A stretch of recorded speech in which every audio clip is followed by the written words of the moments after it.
Hey everybody, this is Chad Johnson here with WFISD Athletics, joined here with Rider graduate and U.S. Olympian Taliyah Brooks. Yeah, thank you. Has that hit yet? Not yet. It's still odd to wake up and like, I'm an Olympian. Am I?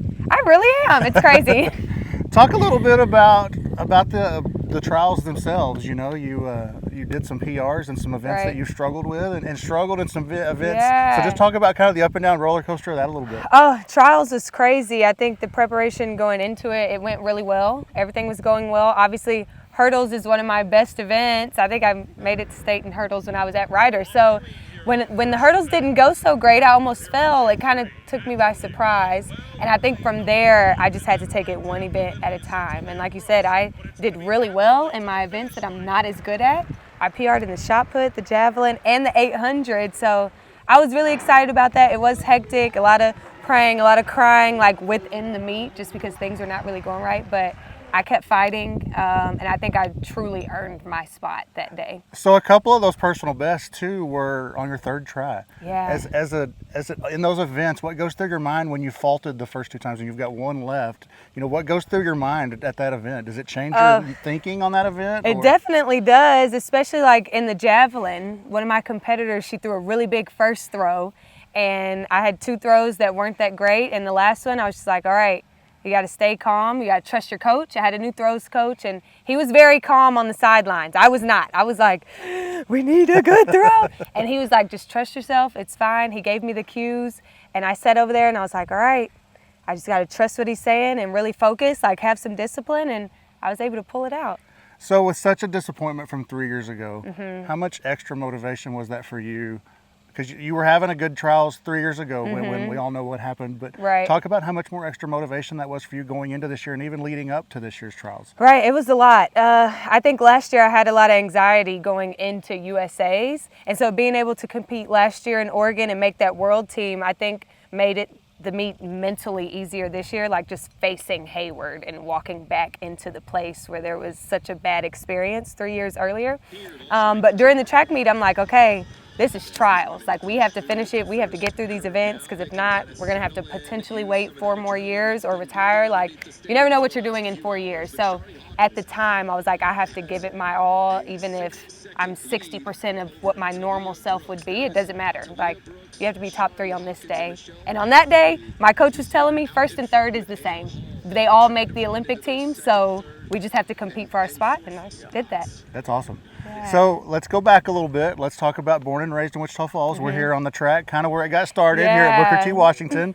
Booker T. Washington, Rider graduate, went to Kirby, I believe, right? So just talk about what it was like for you growing up in Wichita Falls and having the support of Wichita Falls and this school district and what this school district has meant to you.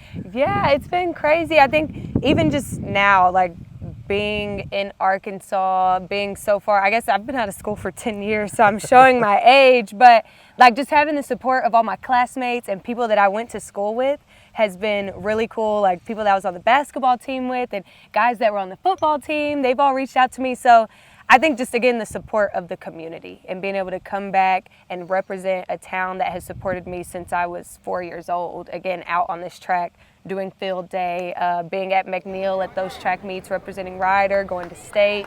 And so everybody's been very supportive. Coach Pappas surprised me at the track meet. I was leaving to actually go to trials for the first day, and she was like, I know that voice. And I turned around, I was like, is that Coach Pappas? So it's just crazy, like how much the community supports me and supports what I'm doing. And I feel like we've really grown up together. So like you said, I went to elementary here, junior high, high school. So I'm just proud to represent Wichita Falls, proud to represent Rider.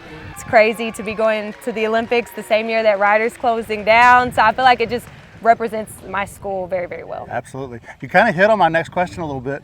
Talk a little bit about Coach Pappas. You know, Coach Pappas, what has she meant to you? I know she was at Rider when I was in school, and I'm just a couple of years younger than your dad, so I'm assuming she was at school when your dad was there. So just talk about what Coach Pappas has meant to you. Oh, Coach Pappas is a sweetheart. Like, she supported me just this entire time, and I would be remiss if I didn't also give Coach Garfield a shout out. Right. I call him one of my pops as well. I tell people, I'm like, oh, he's like my second dad, my third dad. So Coach Gar, Coach Pappas, like everybody, Coach Gazelle, Coach Durzoff, they've all just been very, very supportive. And I think that some of my time, like in college as a professional wouldn't be the same without them. Like Coach Gar has really uplifted me when I've gone through some really hard things. He texted me this morning, so we talk a lot. Coach Pappas showed up in her t-shirt. She was loud. I could hear her while I was running, so it was just crazy. Yeah, I'm grateful for them.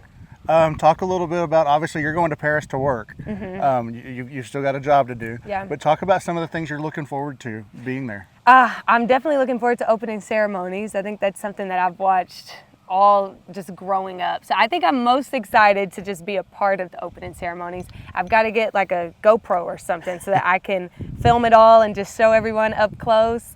And then obviously the track meet itself. Like, people say there's nothing like competing in the Olympics, so I'm excited to line up against the best in the world, have some fun with it, but like you said, at the end of the day, it's a job. So mix the fun and the work at the same time, and then hopefully come home on a good note. So the Heptathlon is 7 events over 2 days, 8th and 9th of August, is that right?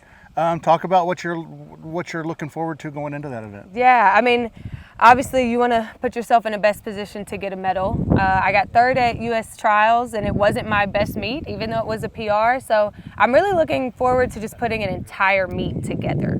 Having my bad events that I'm not as good at, keep where they were at trials, like run on that momentum. But then the stuff that I am really good at, like capitalize on those. So I'm looking forward to put an entire meet together, and I think the rest will take care of itself from there.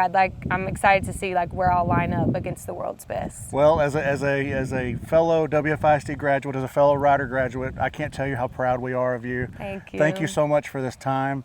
Once you get home from Paris with a medal around your neck, we'd love to get back together and have another interview with you. Thank you very much. Thank you so much. Thank you for having me. Go Rojo. That's Taliyah Brooks, rider graduate, U.S. Olympian. Yes. Thanks, guys. Thank you.